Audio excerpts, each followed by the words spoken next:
Саламатсыңарбы балдар, биз сабакты улантабыз.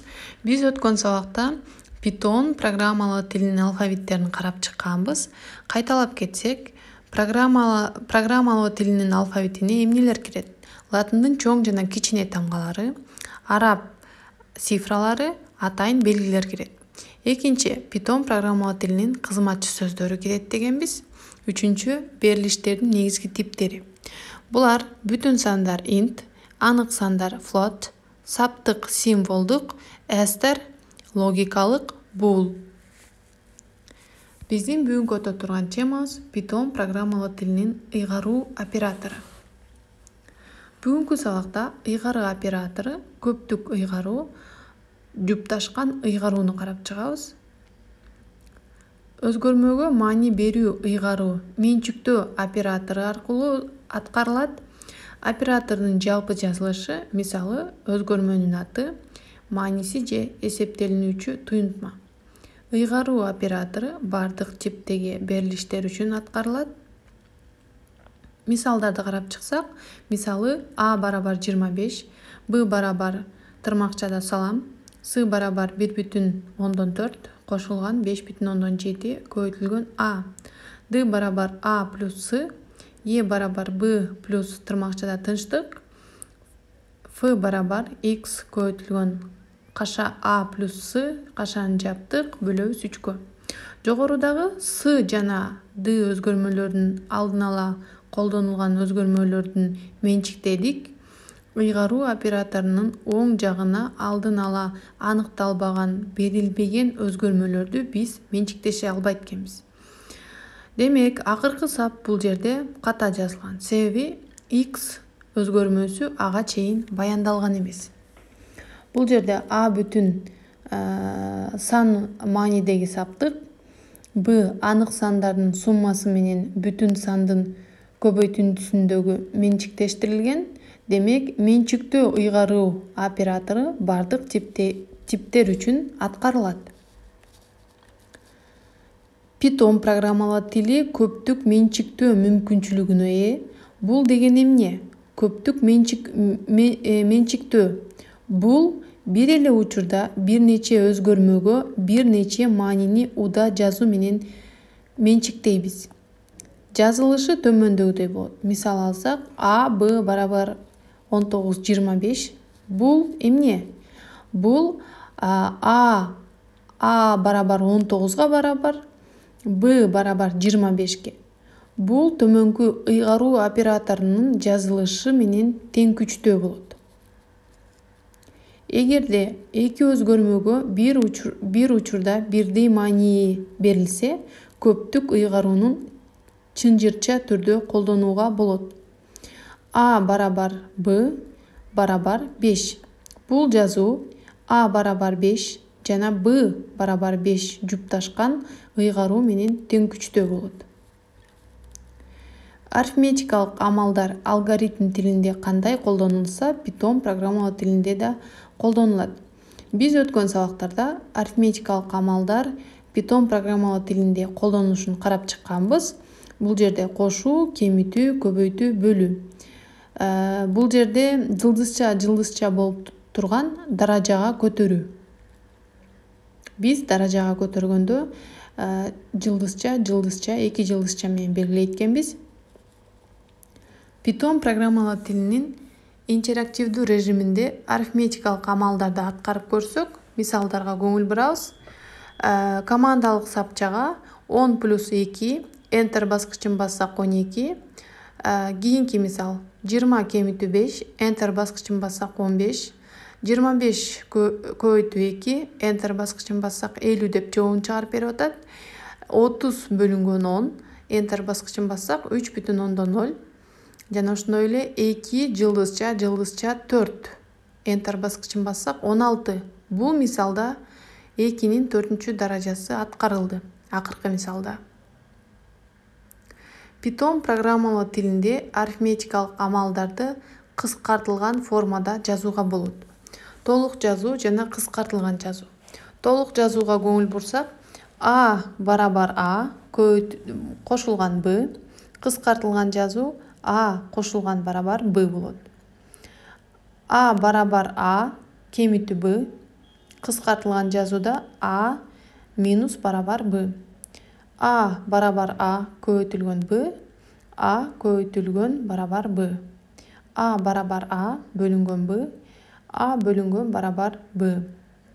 a барабар a жылдызча 2. a кыскартылган жазууну карасак a жылдызча барабар 2 болот экен. Андан кийин ыйгаруу операторунун кыскартылган жазылышы толук жазылышка айландырылган дейт. Демек биз бул жерден кыскартылган жазуудан толук жазууга айландырышыбыз керек экен. Асы b плюс барабар 7. b барабар b плюс 7. a минус барабар с. Толук жазылышын карасак a барабар a минус с. с минус барабар a минус 5. с барабар с минус каша 5 минус 5 кашаны жаптык. Демек бул бизге түшүнүктүү болду. Кийинки ыйгаруу операторуна мисалдар.